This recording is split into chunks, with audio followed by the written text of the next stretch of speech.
Horror कहानियां TV. शब्द। तुझे भरोसा नहीं ना, तो फिर जा अपने कमरे में जाकर देख। तेरे पलंग के नीचे तुझे तेरी माँ की हड्डियां मिलेंगी। प्रभात दौड़कर अपने कमरे में जाता है और अपने पलंग के नीचे देखता है। वहां पर सचमुच एक कंकाल पड़ा हुआ था और उसके शरीर पर जो कपड़े थे वो प्रभात की माँ के थे। क्या बात है, आज तो आप सुबह से ही बहुत बिजी हैं। ऐसा क्या लिख रहे हैं? बस एक फैमिली की कहानी लिख रहा था। जैसे हमारी फैमिली है ना, तुम, माँ और मैं, लेकिन थोड़े अलग तरीके से, क्योंकि ये कहानी हॉरर है और इसमें जो आदमी है ना, मैंने उसकी बीवी को मार दिया है। मतलब कहानी में ऐसा लिखा है। और जानती हो, उसके बाद जो बीवी है ना, वो एक बुरी आत्मा बन जाती है। क्या बेटा, इस तरह की डरावनी कहानियां क्यों लिखता है तू?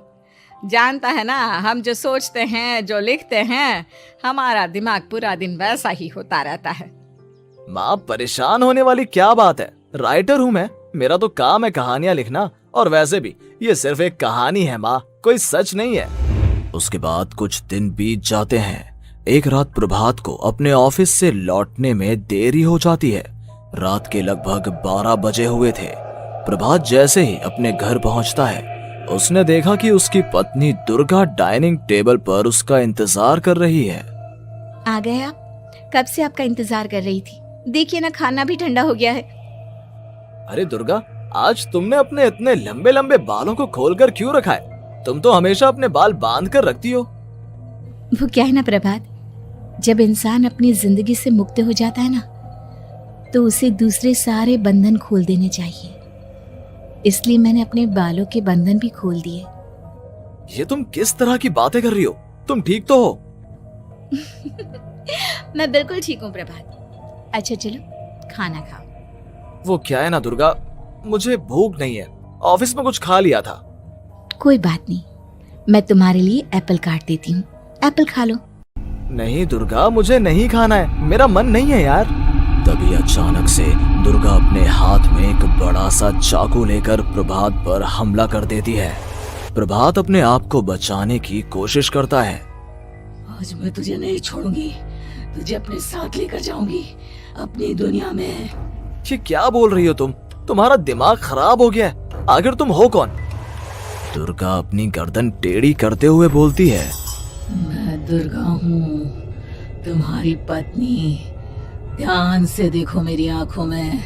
प्रभात बुरी तरह से डर जाता है और घबराहट में वो चाकू अपनी पत्नी के पेट में मार देता है। उसकी पत्नी की वहीं के वहीं मौत हो जाती है और उसकी चीख की आवाज सुनकर उर्मिला दौड़ते हुए बाहर आती है। ये तूने क्या किया प्रभात? तुमने अपनी पत्नी का खून कर दिया। लेकिन तू तो उसे बहुत प्यार करता था बेटा। तूने बहू को क्यों मार डाला? माँ, ये आपकी बहू नहीं थी, इसके अंदर कोई बुरी आत्मा घुसाई थी। मैं नहीं जानता ये सब कैसे हो गया, लेकिन वो मुझ पर हमला कर रही थी, मुझे मारने की कोशिश कर रही थी। माँ, मैंने कुछ नहीं किया। ये तूने क्या कर दिया बेटा? दुर्गा ने मुझे कहा था कि वो तेरी कहानी को उस कैरेक्टर की तरह एक्टिंग करके तुझे डराने की कोशिश करेगी। अरे वो तो तेरे साथ मजाक कर रही थी। हे भगवान, ये क्या हो गया? इसका मतलब दुर्गा। लेकिन माँ, मैंने जो कहानी लिखी थी उसमें भी ऐसा ही हुआ था। उस औरत ने अपने पति के साथ मजाक किया और गलती से उसके पति ने उसके पेट में चाकू मार दिया। मेरी कहानी सच कैसे हो सकती है? माँ, मुझे बहुत डर लग रहा है। अब ये सोच, दुर्गा की लाश का क्या करें हम? अगर गलती से भी ये बात बाहर फैल गई ना, तो तुझे पूरी जिंदगी जेल की सलाखों के पीछे रहना पड़ेगा। एक काम करते हैं माँ, हम घर के पीछे वाले बगीचे में उसकी लाश को दबा देते हैं। अगर कोई पूछेगा तो कह देंगे कि उर्मिला अपने मायके गई और फिर एक दिन हम भी अचानक यहाँ से कहीं दूर चले जाएंगे। कोई नहीं आएगा हमें पूछने, कोई नहीं आएगा माँ, बाद में जो होगा हम देख लेंगे।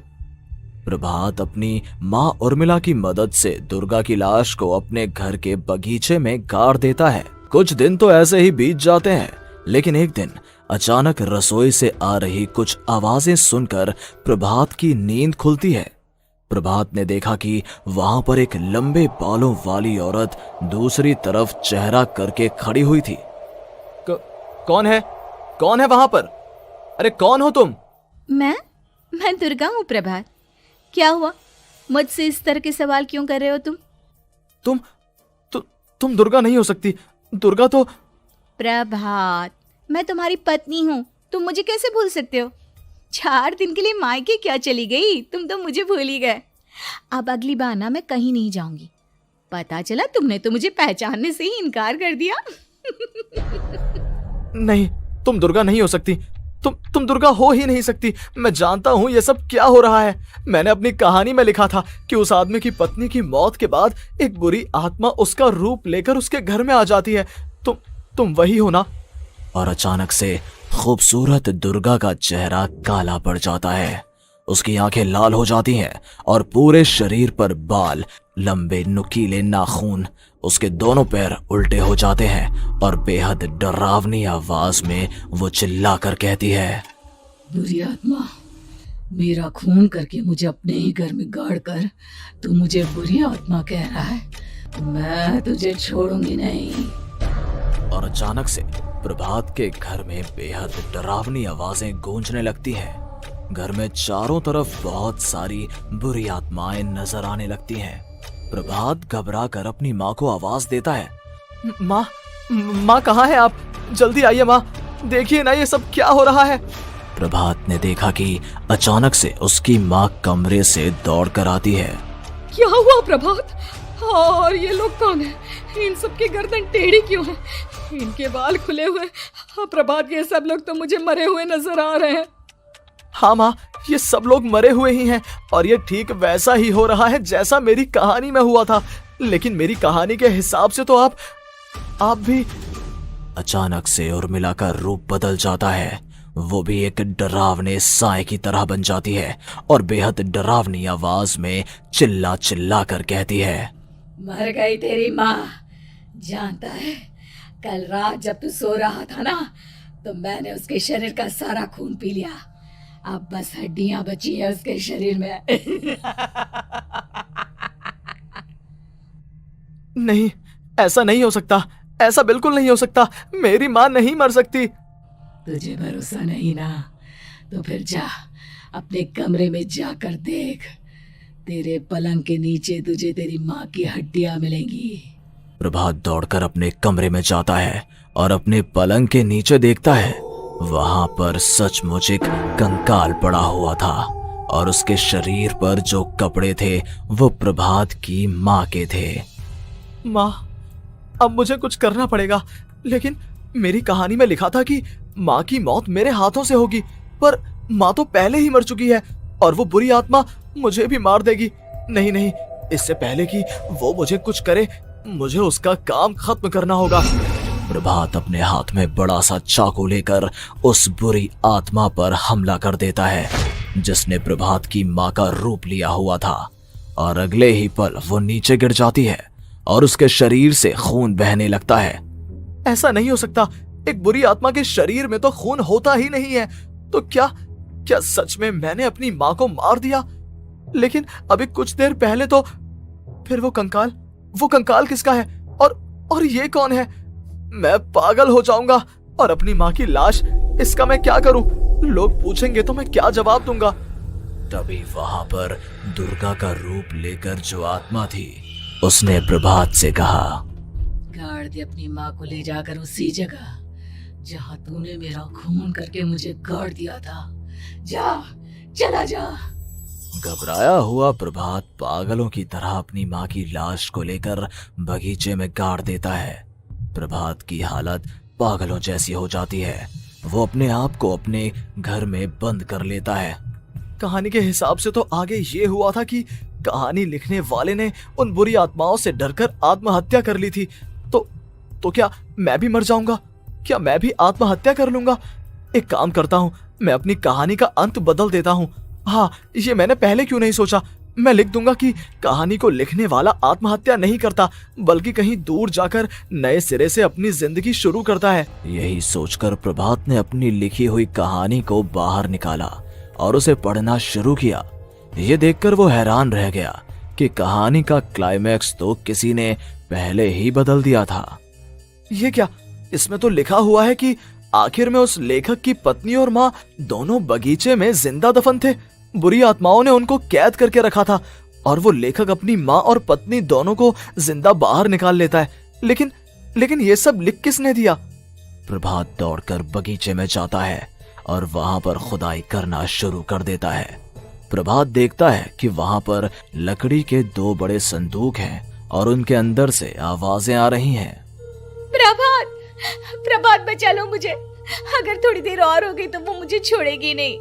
बेटा देखो, मैं इस बक्से के अंदर बंद हूँ, प्लीज मुझे बाहर निकालो, वो बुरी आत्मा किसी भी वक्त मुझे मार डालेगी।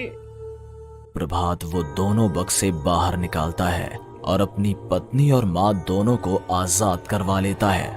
लेकिन तभी वहां पर अचानक से एक बेहद डरावनी और खौफनाक दिखने वाली औरत आ जाती है।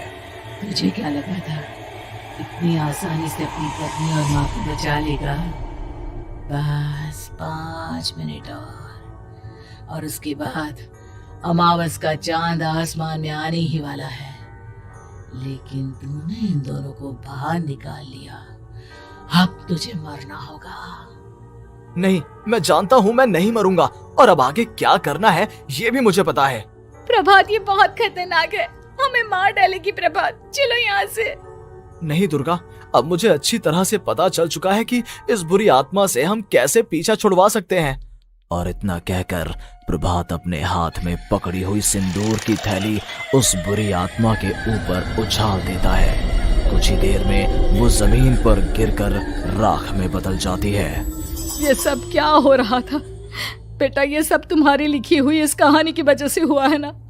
नहीं माँ, पहले मुझे भी ऐसा ही लगा, लेकिन बाद में पता चला कि बरसों पहले हमारे इस बगीचे की जमीन के अंदर किसी को जिंदा गाड़ दिया गया था और बस उसी औरत की आत्मा हमें परेशान कर रही थी।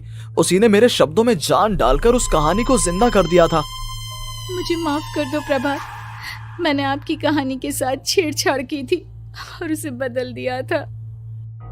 माफी मांगने की जरूरत नहीं है दुर्गा, तुम्हारे उस बदलाव की वजह से ही आज हम सब जिंदा हैं, क्योंकि आखिर में कहानी में वो हुआ जो तुमने लिखा था।